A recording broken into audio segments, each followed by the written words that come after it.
Welcome, welcome, welcome to the living room where we listen, learn, and live together. I'm your host, Richard Martin, and I'm glad you're here.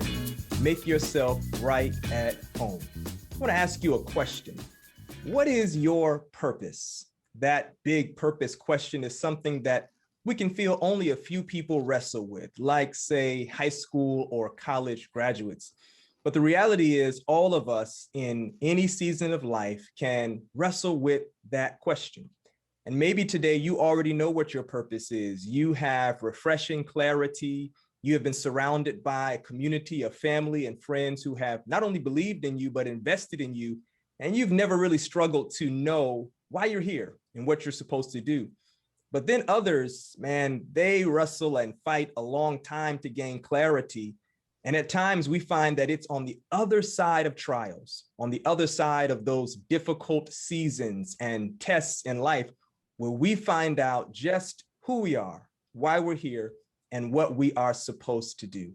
If you can relate to any of that, then you're in the right place, because our special guest is someone who knows what it means to live in and on purpose, not because life for her has been a crystal staircase, but because she has been to some things and through some things and has come out on the other side changed. I'm excited to introduce to you today our special guest, inspiring speaker, CEO and founder of Anita by Design. Please welcome to the living room, Miss Anita Morris. How you doing? Hello, Richard. Thank you so much. I am just so honored to be here as your guest today. And what a lovely introduction. Wow. I very powerful. Thank you so much. You're most welcome. Thank you for your time, your availability. I am a part of your community, as well as my wife. We have been watching and taking it in. I must confess that I'm still in need of the courage, the confidence that I need to take that step. You know, I'm sure you get students all the time who say, yeah, I just don't want to mess it up. But, you know, we can't learn if we don't mess up. And so today we're going to have a fun conversation. But in addition to the fun, I think it's really going to be an opportunity for us to see how, you know, those of us who have had some stains, some cuts, hey, man, the fabric of our experience has just been torn apart. I think you're going to be able to help us know how it can all work out together again. So let's kind of start at the beginning. When did you begin sewing, and were you self-taught? Was somebody else your teacher? Take us back.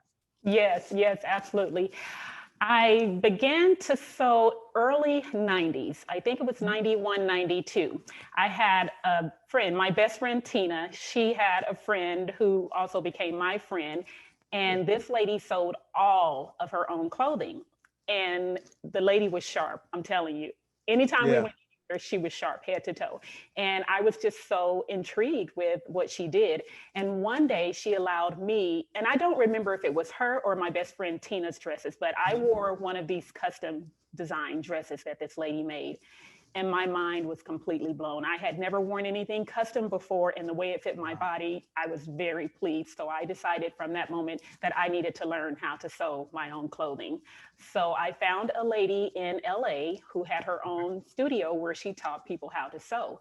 So I took a few classes with her, beginner classes, and she taught me the basics. She taught me how to read a pattern, how to cut out the fabric, how to sew the garment together. And I did it, and that was the beginning of my journey. So after taking a few classes with her to learn the basics, I went out and bought all the books I could, and I even went to the library sometimes to check out books to learn, to increase my skills and to learn everything I need to know. And that was my beginning. I started sewing, and I took off. I took off quickly with it. I grabbed it and just ran away, and I am still in love with it. I love to sew.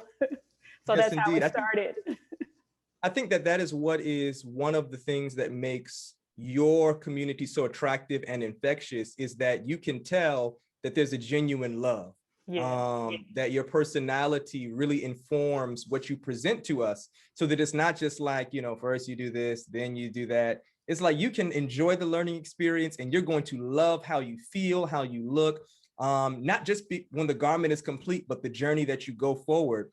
That you go through rather to get there. So I must ask you, in your estimation, can anyone, like including me, can we learn to sew? looking from the outside in, it seems impossible. But can we really learn to do this thing?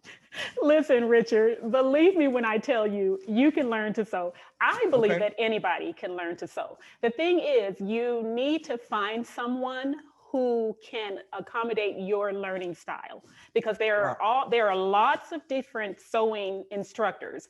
You know, we all have our own way of teaching. So you Mm, have to understand what your learning style is and then find someone who teaches that way. So for me, I learn through seeing and reading. So I can pick up okay. a book and follow the instructions and put something together.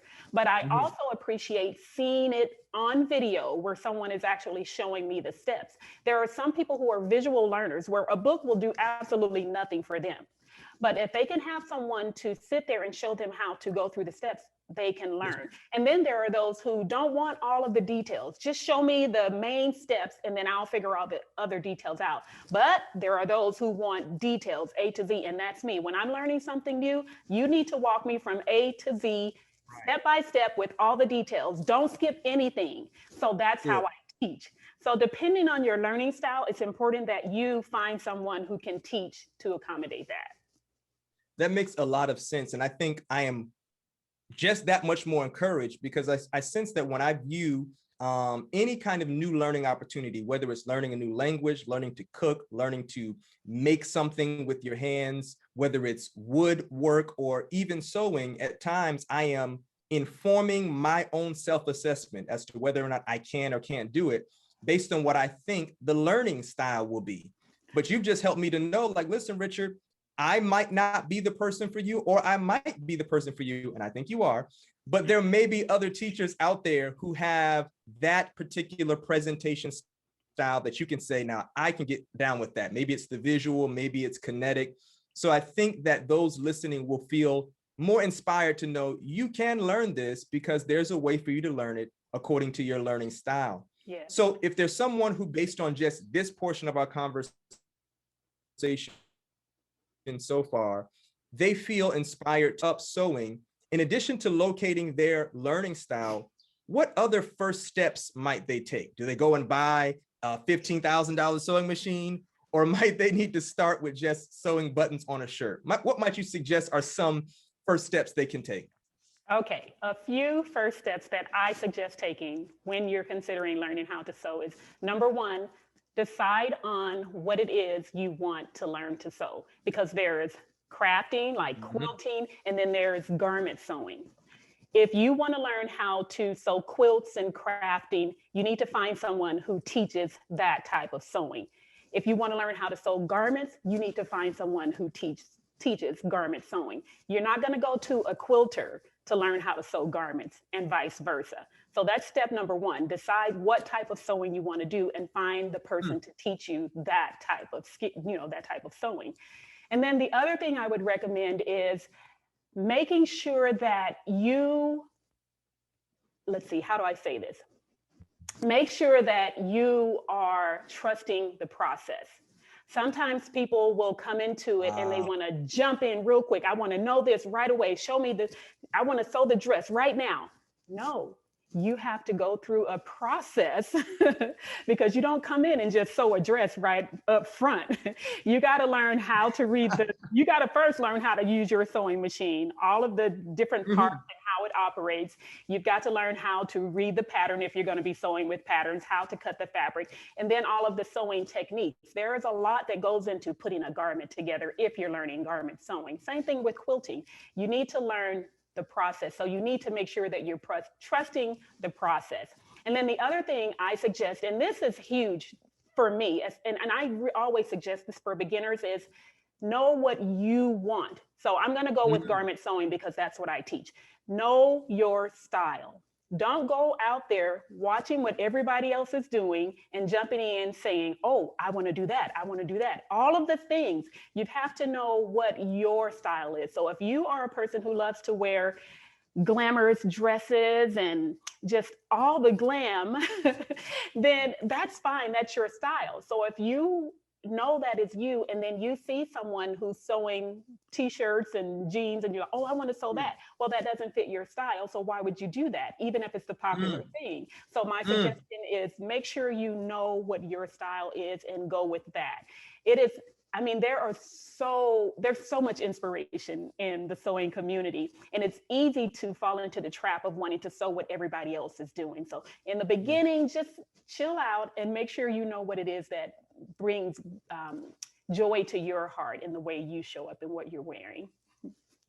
If you could design a custom Anita by Design wardrobe for a woman who has or does inspire you, who would she be?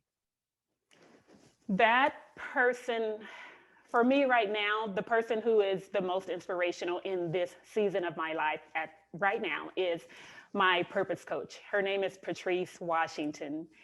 And oh my gosh, if I could design a wardrobe for Patrice, it would be full of bold colors because I like to see her in colors. She wears some of the most beautiful colors.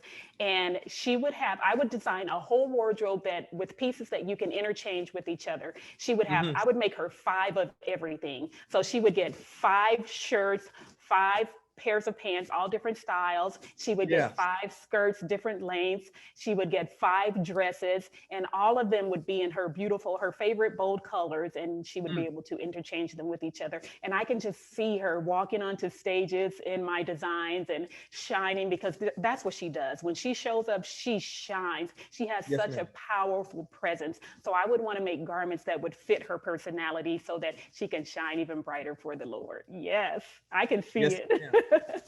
Listen, I just want to pause and applaud your purpose coach. It is evident that your relationship is not only impactful, but it is inspiring. And as you were taking us on the journey of how you would design her wardrobe, it was clear that it was beyond the actual items in the closet, but it had to do with that which you see leaping and shining from the inside out of your purpose coach.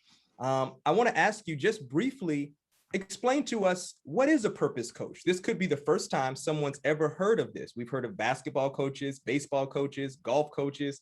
Purpose coach, what is that? And why might we consider benefiting from a purpose coach? Yes, and this was new to me. I had been listening to her for a while, but before listening to her, I had never heard of such a thing.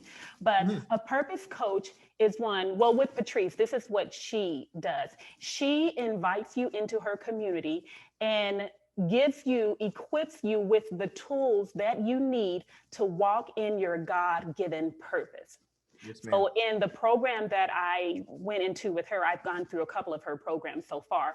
She taught us not only how to launch whatever it is that we had in our hearts, that God had placed into our hearts, but she taught us all of the things that happen in the background of that, starting with mindset, which is crucial. And I had no idea she was going to go there with us, but it is very important that you are in the right mindset when you're looking to walk into whatever it is that God is calling you to do, because so many limiting beliefs can come up and just sabotage you.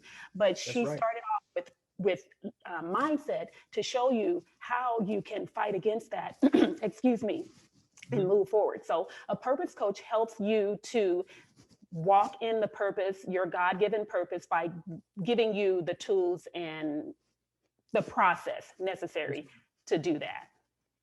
You mentioned the word process when it comes to us finding and keeping our bearings, whether or not we are learning to sew. And I think those principles can apply to anything. Trust the process. So that there's this idea that process precedes purpose at times, that finding it may not be any more overnight than I would want to sew a 6-button double breast jacket today and wear it tomorrow. Like, my brother, like, calm down, take a few steps back. That's a good goal, but it's going to take a process to get there.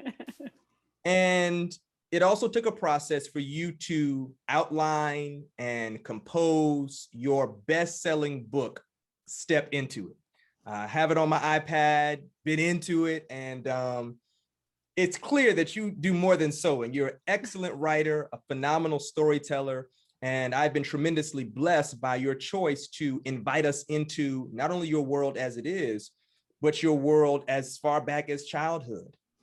I want to ask you, for the person who is first hearing about Step Into It, overcoming trials that lead to purpose, person's going to go after they hear this, after they see this, they're going to purchase it. What can they expect as they dive into this book?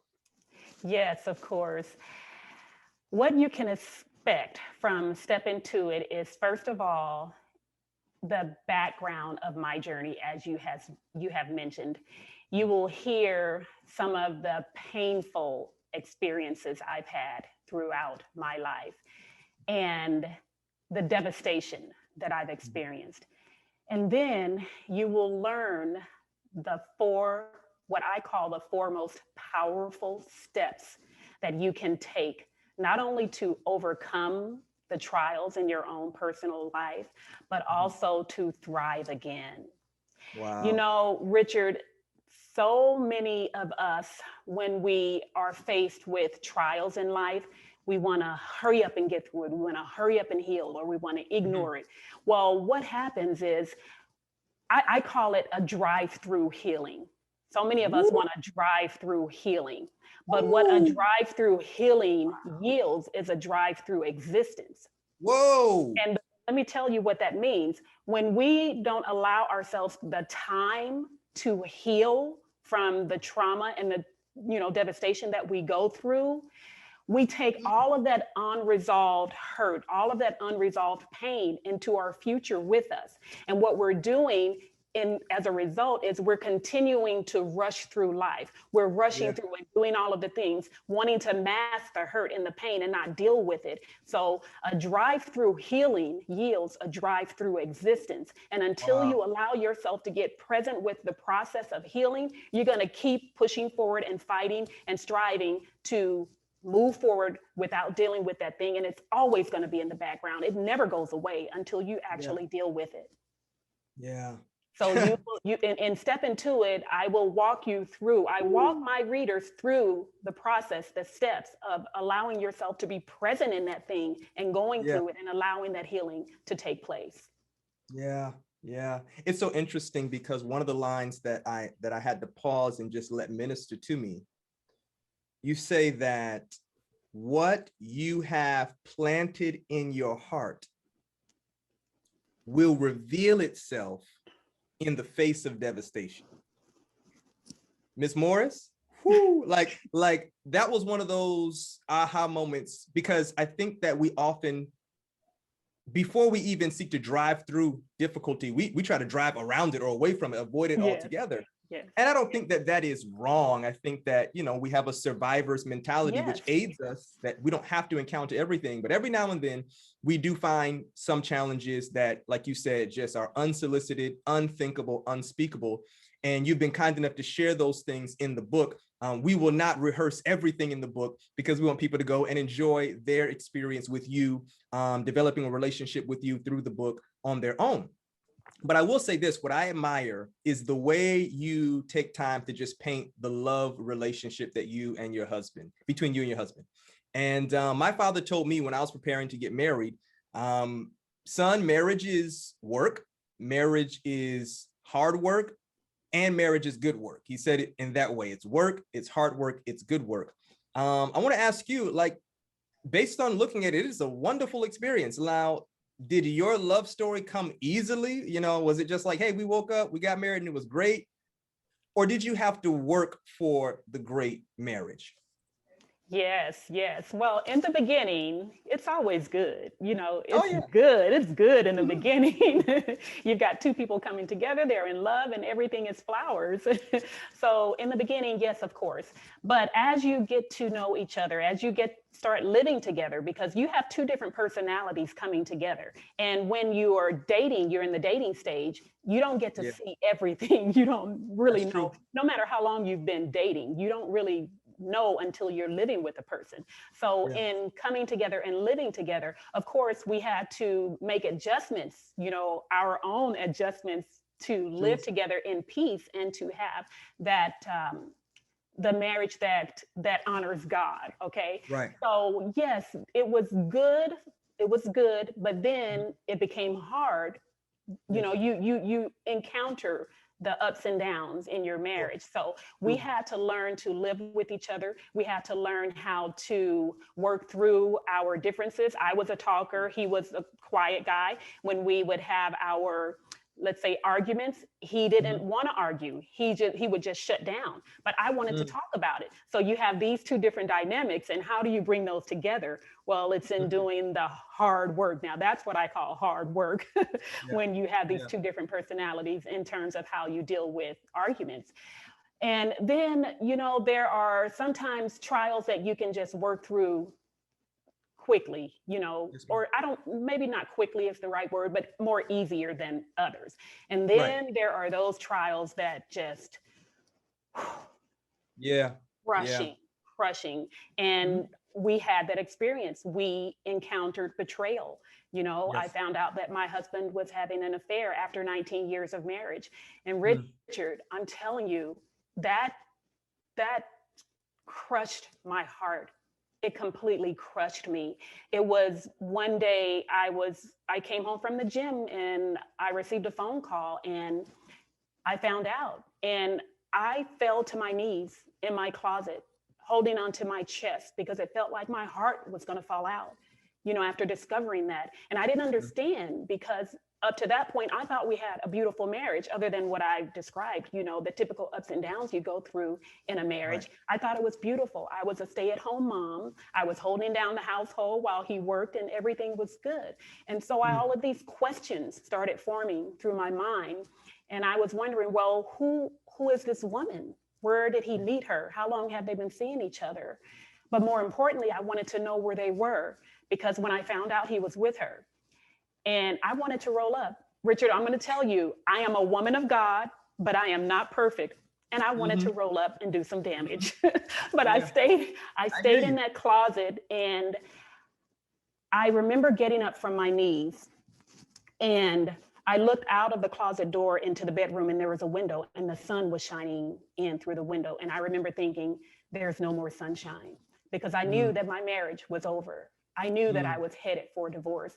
And then my pain turned into anger, and I started pacing the closet, and my hands formed into fists, and I looked around and saw his clothes, and I wanted to tear everything down and throw it out into the streets, but I didn't. And then I heard his footsteps. You see, he rushed home. And the closer he got to that closet, the louder and more powerful his footsteps became. And then there he was, standing in front of a closet door. And our eyes met. And that became the long, hard, painful fight to save my marriage. Richard, I decided to stay in that marriage. And I'm telling you, it became more beautiful than it had ever been before. We fell in love with each other all over again. And I'm telling you, it wasn't easy. It was hard work. Sometimes it was downright ugly, but we did it. We did the heart work. And we survived that very devastating time in our marriage. And we just went on and continued living our lives. God is good. God is good. Yeah, God is great. Yes. And you know what? That is the moment, or that is the situation in my life that ushered me into my sewing community and my sewing. Wow. That is how my Anita by Design brand was launched, because as I was praying and crying out to God to help me to get over this, I also dove heavily into sewing, and I started sharing in the sewing community. And my husband and I together, we launched Anita by Design. So you see how God used a very devastating trial in my life to usher me into that purpose. Yeah. Listen, I'm confident that someone right now is liberated in their own personal experience. And then there's the person who is still, the chambers of their heart are locked up because of their own personal trauma. And you say something in Step Into It that also, I'm kind of a reader who takes notes because I want to come back and just sit with it. You say, we cannot prepare for storms, but we can be prepared for them. I want to ask you, do you believe in any way that you were prepared in advance to face this? We know what the outcome has been, but do you look back in your story and say, you know what? These things were seeds planted in me that allowed me to have some kind of anchor. Yes, if someone had told me that, Anita, this is going to happen and you're prepared. Nope, there is absolutely no way. But what I learned along the way Richard, is that God had been preparing me throughout all my life, from childhood, from since before I was born. God knew what was going to happen, but he had been preparing me through my life journey. Sometimes we don't realize that the things that we encounter along the road of life, God plants little treasures. He plants seeds along the way that help to prepare us for whatever it is that he has already ordained that will happen in our lives. So what I realize now, looking back, is that all of the things that I've gone through, all of the things that I've learned, God has used all of those and worked them all together to prepare me for that moment.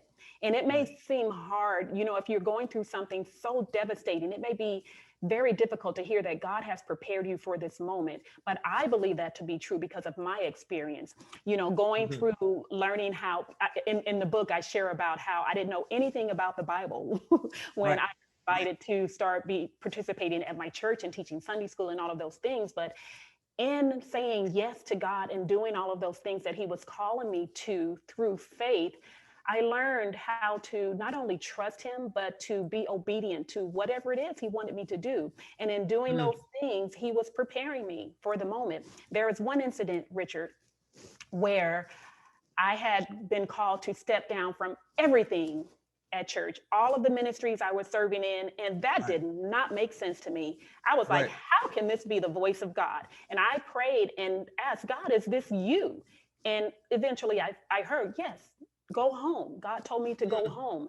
And what that meant is that I needed to go back to my first ministry, which is my family, because I was busying myself so much with outside ministries, Richard, that I found that I was neglecting home. I was neglecting my family. So I stepped down from everything and went home. And what happened is I started my own personal Bible study, just me and God in the Bible, just us. And I went through a Bible study that was more powerful than any study I had ever been through in my life. And what I found through that experience is that God, sometimes the moments were so intense in that study that all I could do was say, God, thank you. And I remember one moment sitting in the office studying, and it was so heavy on me. And I felt the presence of God in the room with me that I had to stop and say, God, I don't know what you're preparing me for, but thank you. Because I felt in my spirit that he was preparing me for something heavy that was going to come because of the powerful presence. And this study, it just blew my mind. So I believe that he does prepare us. If we're paying attention, we will notice. Walk us from that unmistakable sense that you were being prepared for something to Tuesday, April 17th, 2018. Yes. April 17th, 2018 is the day that I stood by and watched my husband take his last breath. Richard, after we launched my brand, you know, and we were living our best lives, we stepped into a new season, and that was retirement. My husband retired from his job of 30 years, and we were so excited, as you can imagine. You know, we all look forward to retirement. So we were planning, we had all of these plans of the things we were going to do, the places we were going to go. We had already started traveling, and we were just living our best lives. And then 6 months after he retired, he was diagnosed with brain cancer. And then 8 months later, I stood by and watched him take his last breath. And Richard, this time I didn't know how I was going to recover from that. I just couldn't imagine ever being okay again. But I remembered that powerful moment. I remembered that powerful moment in that office that day where I felt like God was preparing me for something. And in that moment, I can't say that I was prepared for my husband's death. I would never be prepared for that event. However, the aftermath, the grieving, the crying, the screaming, the pain, all of the emotions, God had prepared me to go through that. God prepared me to be present with that. God didn't prepare me to run away, to hide, or to fight it. He prepared me to go through it So yes. Yeah. Yeah. This has been a season, this being not only the pandemic, but during and before it, I have come alongside members, family members. I've presided over funerals and given eulogies. One instance in my mind, I was on what ultimately became the last hospital visit to one of our members. And at the end of every service, I send the members out with a blessing, and we kind of echo it in rehearsal. We say, I am God's child. He is my father. I will not worry, but trust in him. And, you say things in church and you have kind of, I guess, phrases that people identify with you, but you don't really always know how far into life they take this with them. And so here I am in the hospital room, and this dear lady, she says, Pastor, you can't leave. I said, well, what do you mean, sis? And she says, well, you've got to say what you say in church. Now, I say a lot of things in church. So I said, well, what do you mean? She said, what do we end with before we leave? And so there in the hospital room, this will be my last time seeing her. I said, I am God's child. And she repeated after me, I will not worry, but trust in him.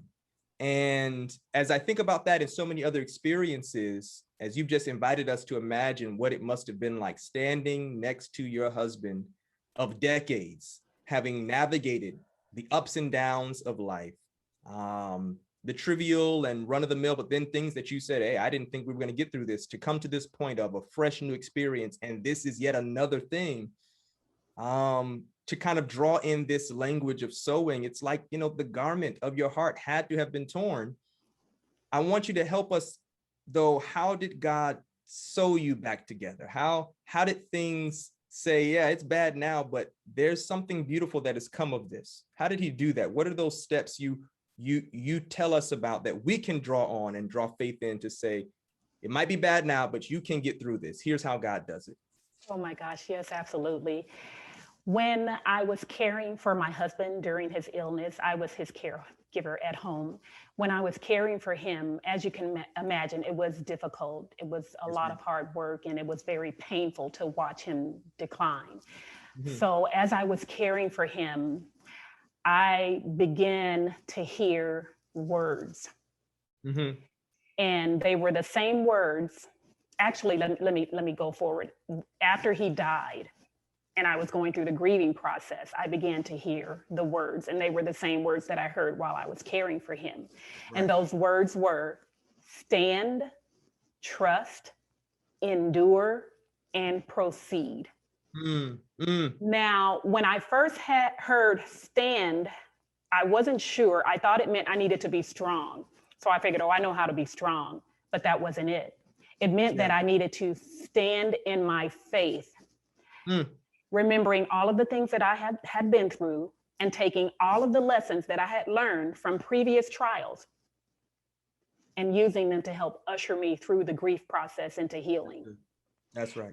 Then I heard trust, and I thought, I know how to trust God. I trust God. But it was different this time. It meant that I needed to remember that God is sovereign, and he does not allow anything into my life without purpose. And if he allows it, he doesn't allow anything into my life without his permission. And if he allows it, it has purpose. So Richard, I trusted him. Whoa. Yes, ma'am. Then I heard endure. And what that meant is that, I heard endure, but I heard something else. I heard endure with grace. Wow. Now, it's one thing to endure, but to endure with grace, what does that mean? What does that look like? It meant that I needed to, as I mentioned earlier, I needed to allow myself to be present in the process. I needed to allow myself to go through the grief, to allow all of the emotions to come. I needed to allow the journey. I needed to allow the process to take its course. I needed to be present in that. So I did. I endured. And then I heard proceed. And what that meant was that I needed to continue along the path that God had ordained for me since before I was born, stepping into the purpose for which he has created me for this season of life. So I did, and I am I am standing in my faith. I'm trusting the sovereignty of God. I'm enduring the trial with grace. And I am proceeding to God's call on my life in this season. And I say I am because it continues. It's not like I have arrived. This is a life journey. I will Yes, ma'am. keep stepping and keep walking through the doors that he's opening and keep Mm, saying yes to him. Even in the moments when I'm afraid, I will keep saying yes and keep mm. doing it. So those are the 4 steps, Richard. As you invite us to consider and ponder the 4 steps and apply them to our lives by God's grace, another beautifully written line is, and though I had intense pain in my heart, I also had an indescribable peace. It was as if you were saying to us, it is possible to have pain and peace at the same time. Yes. It's intense pain, but it's also indescribable peace, that kind that passes understanding. How am I able to be in pain at peace at the same time? And that's liberating, because at times we feel as though grief must be removed in order for me to have authentic faith. But I hear you saying, no, it's possible to grieve and necessary to grieve while also stepping. Yes. I want to ask you, as you are still navigating and still growing, and I remember you sharing on YouTube the journey as it was through rounds of chemotherapy, and then you were kind enough to share with the community the very unfortunate and difficult news. I think you might have even been just in preparation for the celebration of life service. Then you came back afterwards and said, I am choosing, and this was so powerful, I'm choosing to stand. I'm going to move forward. I'm going to get back to blogging. I'm going to record videos, which for those who are just being introduced to Miss Morris, you got to understand, as she already said, this was a family endeavor. Yes, she is the face, she's the voice, her skills are being applied, but her husband was very integral in it all, from video recording from time to time to being on thumbnails. So this wasn't something that you can just bounce back into without being reminded of this fact. Like, man, I'm back into my sewing room. I'm back at these machines. And so you move on. Here we are now, 2021. You write and release the book. Have you been amazed at any point in time at just what God has been doing? He's trusted you with tragedy, but I guess what I'm trying to say is, has God proven himself to you in any way that says, wow, God, look at you? Have I been amazed? Has he proven himself? Oh my goodness. time and time again. Even throughout the journey of my husband's illness, he was proving himself and he was blowing my mind by giving me, as you mentioned, that peace that surpasses all understanding in the midst of the pain. So yes, he is showing me, has shown me, and continues to show me how faithful he is. How faithful he is when we allow ourselves to be present with him, to trust him, to go through these 4 steps. He proves how faithful he is when we stand in our faith, when we trust his sovereignty, when we endure, the trial with grace and proceed to his calling. So Richard, he has allowed me to learn how to use the cameras. My husband, he recorded all of my videos. He took all of my pictures. So I didn't know how to do those things. I didn't know. I had watched my husband and I paid a little bit of attention, but not too much. I'm like, that's your job. You do that. I'm going to pose. I'm going to do the thing over here. So Right. I didn't know how to do those things. So at first I didn't know if I would be able to continue with the videos, but I serve a God Yes, ma'am. who makes preparation, who makes way for anything that he calls you to do. So how dare I say, I don't know if I'm going to be able to do it? Of course I can. So I started watching videos and learning how to work the cameras. I knew a little bit from watching my husband. And while he was ill, I did practice a little bit and recorded a few videos. They weren't great, but I did it anyway. So I started learning how to work the cameras, the lighting, the sound, and all of that. And I did it. And I am continuing, with Anita by Design, and I'm very proud of that. Now, when he called me to write the book, when he planted that into my heart, I wasn't sure if that was his voice, because I was like, whoa, now, Right. wait, whoa, that's not sowing, God. This is this, that is that. Yes. And I didn't understand, well, why would I write a book about this? People die every day. I don't understand who's going to be interested in that. Well, when I said yes to that assignment, after he kept prompting my heart and sending confirmation after confirmation, I realized that not only was the writing of the book for me to put out there to help to encourage other people, which is something that started happening as I began to share my story publicly throughout the journey, but he used that process, the process of writing the book, the journey of writing that book, he used it to help me first, Richard. And I did not expect that. I didn't expect that to happen. He used that to help me go back to some of the past trials I had been through. When you go through something, sometimes when you go through things in life, you move through it, you move forward and you think, oh, I'm good, I'm over that. And then something else happens in life, and then it takes you back to a previous trial. And you realize, well, maybe I wasn't done dealing with that. So that's what God did for me in this journey of writing the book. He helped to further facilitate my healing in those past events and with my husband's death. So he blew my mind with that. And then he is helping me to continue to step into this purpose for which he has created me in this season, because he has called me to speak and to share with other people.